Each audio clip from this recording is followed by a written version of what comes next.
یہ ہدایت ہے صرف ان کے لیے جو بچنا چاہتے ہیں. جسے کانٹ نے کہا ہے مورل لا ود ان. اس نے کہا کہ وجود ہستی کے دو دلیلیں ہیں سب سے بڑی. The starry heavens above and the moral law within. ہمارے اندر مورل لا ہے. یہ اچھا ہے یہ برا ہے، یہ خیر ہے یہ شر ہے، یہ مورل لا ہے اندر. جن کا یہ مورل لا فطرت کی صحت و سلامتی کی بنیاد پر برقرار ہے، جو تمیز کرتے ہیں بھلائی اور برائی میں، ان کے لیے ہدایت ہے. اولاً وہی آتے ہیں سلیم الفطرت لوگ، ابو بکر اور عثمان رضی اللہ تعالی عنہما، والذین تبعوہم بإحسان. پھر کچھ لوگ ان کے پیچھے پیچھے بھی آتے ہیں. ایک نمونہ دیکھ لیا، کچھ لوگ بڑھ رہے ہیں، یہ دوسرے درجے کے لوگ ہیں. قرآن مجید میں درجہ بندی بیان کی گئی ہے.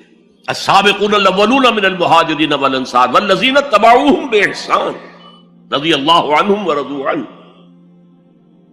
تو یہ سابقون الاولون جو ہیں وہ سلیم الفطرت، وہ سلیم العقل انسان ہیں جو ان چیزوں تک پہنچ چکے ہیں. البتہ ابھی یقین کی دولت جو ہے حاصل نہیں ہوئی، اور یہی نقشہ کھینچا گیا ہے حضور کا. وَوَجَدَكَ ضَالًّا فَهَدَىٰ. ضال کا ترجمہ جو ہے گمراہ بھی کر دیا جاتا ہے. ضال اسے بھی کہتے ہیں کہ کوئی شخص کسی کے عشق میں دیوانہ ہو جائے. اور ضال وہ بھی ہے جو ابھی حق کی تلاش میں سرگرداں ہے. تو جو غور و فکر غار حرا میں ہو رہا تھا، حدیث میں آتا ہے تحنسو، یہ تحنسو فی، جا کر آپ وہاں عبادت کرتے تھے. تو وہ عبادت کیا تھی؟ کان صفت تعبدہ فی غار حرا التفکر والاعتبار. غار حرا میں آپ کی عبادت کی صفت کیا تھی؟ غور و فکر کہ کائنات کیا ہے. وہی جو سے فلسفی، جن کوسچن سے فلسفی گریپل کر رہا ہوتا ہے، دو ہاتھ کر رہا ہوتا ہے، وہی حضور اس سارے فکر کے مراحل سے گزرے ہیں اور قریب پہنچ گئے ہیں. تو دروازے پر دستک دی ہے، دروازہ کھلا ہے.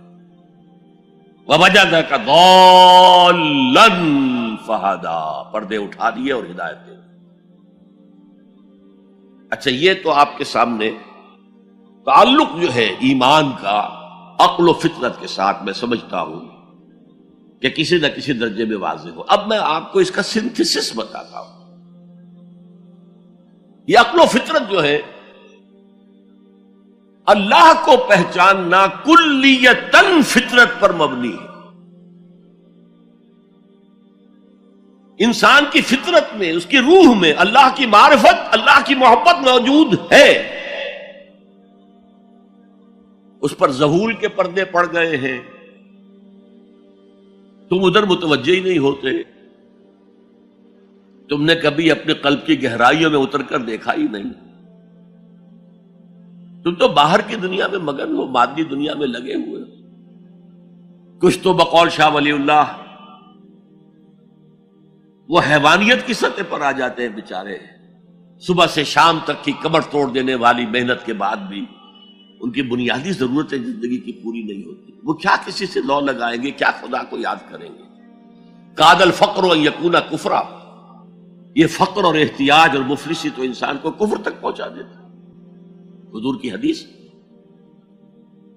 تو تم ادھر متوجہ ہو، ہماری طرف متوجہ نہیں ہوتے.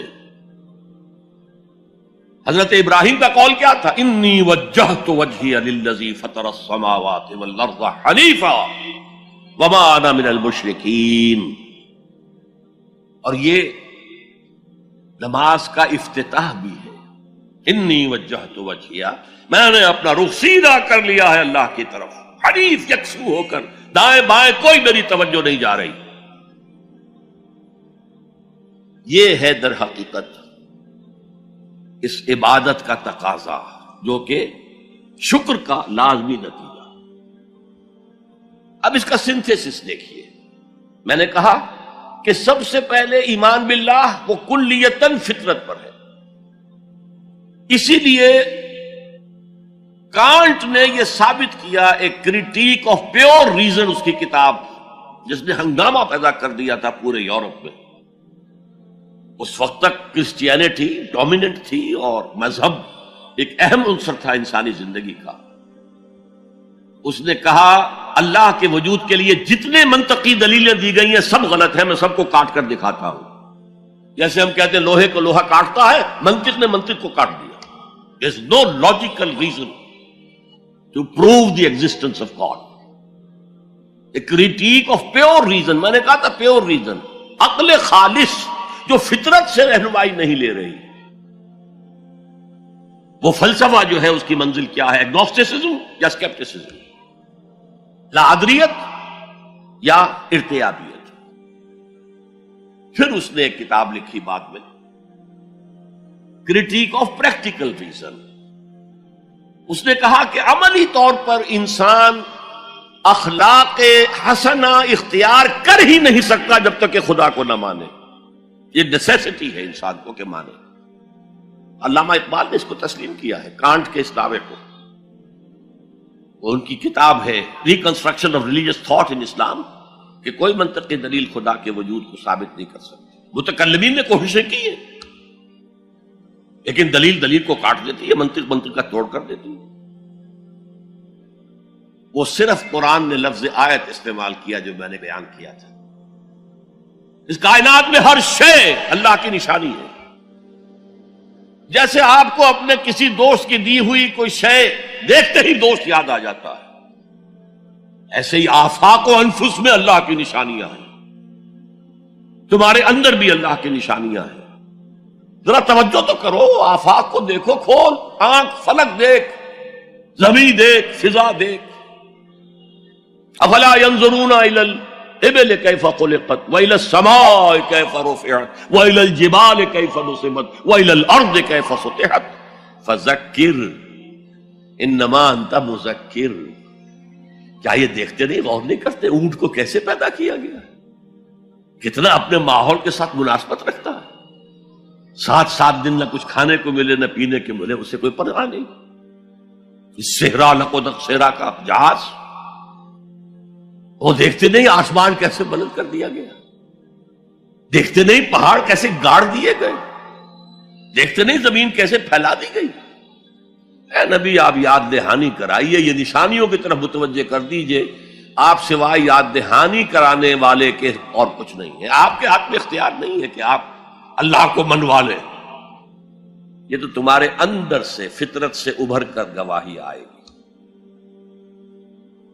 اب دیکھیے اس کے لیے آیت، جسے میں یہ قرآن مجید کی طویل آیات میں سے، جیسے آیت البر ہم نے پڑھی تھی، ان فی خلق السماوات والارض واختلاف اللیل والنہار والفلک التی تجری فی البحر بما ينفع الناس وما انزل اللہ من السماء من ماء فاحیا به الارض من بعد موتها وبث فیہا من کل دابۃ وتصریف الریاح والسحاب المسخر بین السماء والارض لآیات لقوم یعقلون۔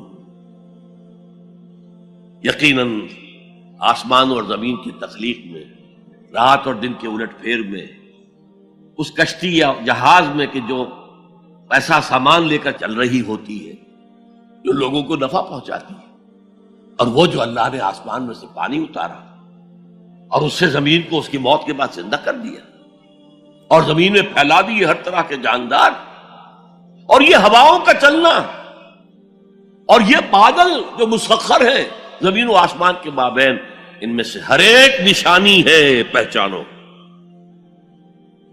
کیا مطلب؟ تم نے کسی مصور کی تصویر دیکھی، تعریف تصویر کی کرتے ہو یا مصور کی کرتے ہو؟ مصور کا کمال ہے، تصویر میں کیا ہے؟ ہاں وہ اپنے منہ سے بول رہی ہے، اپنی زبان حال سے اپنے بنانے اپنے مصور کی تعریف کر رہی ہے۔ تو کائنات کا ذرہ ذرہ اللہ تعالیٰ کی نشانیوں پر ہے۔ شیخ سعدی نے کہا، بڑا پیارا شعر ہے، برگ درختان سبز در نظر ہوشیار ہر ورق دفترست از معرفت کردگار۔ یہ جو سبز درختوں کے پتے ہیں، ایک نگاہ ہوشیار جو کہ ان کی حقیقت کو پہچان سکے، اس کے نزدیک ہر پتا معرفت کردگار کا ایک بہت بڑا دفتر ہے۔ اور آج ہمیں معلوم ہے ہر پتا ایک فیکٹری ہے، فوٹو سنتھسس کا عمل اس میں ہو رہا ہے، سورج کی انرجی کو جذب کیا جا رہا ہے۔ برگ درختان سبز در نظر ہوشیار، ہر ورق دفتر است از معرفت کردگار۔ وہ جو آیت میں نے آپ کو سنائی اسے میں نے نام دیا ہے آیت الآیات۔ اتنی آفاقی آیات کسی اور آیت میں جمع نہیں کی گئی جتنا بڑا گلدستہ ہے یہاں۔ ان فی خلق السماوات والارض واختلاف اللیل والنہار والفلک التي تجری فی البحر بما ينفع الناس وما انزل الله من السماء من ماء فاحیا به الارض بعد موتها وبث فيها من كل دابة وتصريف الرياح والسحاب المسخر بين السماء والارض لآیات لقوم یعقلون۔ دوسری طرف تمہارے اندر بھی ہے سنوریہم آیاتنا فی الآفاق وفی انفسہم۔ بے دل نے خوب کہا تھا، یہ چوٹی کے شعراء میں سے رہے ہندوستان کے، یہاں تک کہ غالب کو کہنا پڑا کہ طرز بے دل میں ریختہ لکھنا اسد اللہ خان قیامت ہے۔ آسان نہیں ہے طرز بے دل میں اردو میں شاعری کرنا، وہ فارسی کے شاعر تھے۔ ستمست گر ہوست کشد کے بسیر سرگ و سمندرا تجھے غنچہ کم نہ دمیدئی در دل کشا بچمن درا۔ کتنے ستم کی بات ہے، تمہاری خواہش آمادہ کرتی ہے کہ چلو چمن میں دیکھو، پھولوں کی بہار دیکھو، درختوں کی بہار دیکھو، گھاس کے اوپر چہل قدمی کرو۔ ارے تم خود ایک پھول سے زیادہ کھلے ہوئے ہو۔ کبھی اپنے دل کا دروازہ کھول کر اس میں داخل ہو کر اپنے حسن معنوی کا مشاہدہ کرو۔ ستمست گر ہوست کشد کہ بے سیر سر و سمندرا تجھے غنچہ کم نہ دمیدئی، دمکتا ہوا غنچہ ہو تم خود در دل کشا بچمن درا۔ آیات الہیہ اندر بھی موجود۔ اچھا، ان آیات کے ذریعے سے اللہ کی پہچان ہو گئی، اللہ یاد آ گیا، تھا اندر موجود، اللہ کی علم اور معرفت موجود تھی، پردے آ گئے تھے، ظہور تھا۔ یا جیسے ایک جگہ کہا گیا کلا بل رانا علی قلوبہم، ان کے دلوں کے اوپر جو بھی بدکاریاں وہ کرتے رہے ہیں اس سے زنگ لگ گیا، حجابات آ گئے۔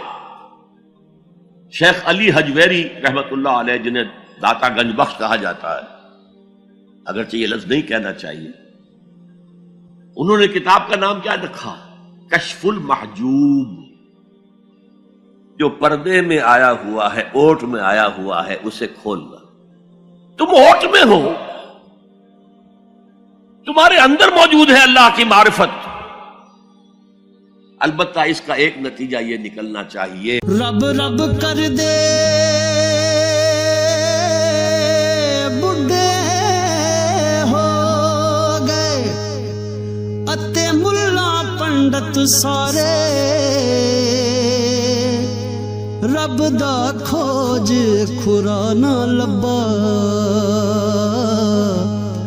اتے نہ کیتے بئی نظارے۔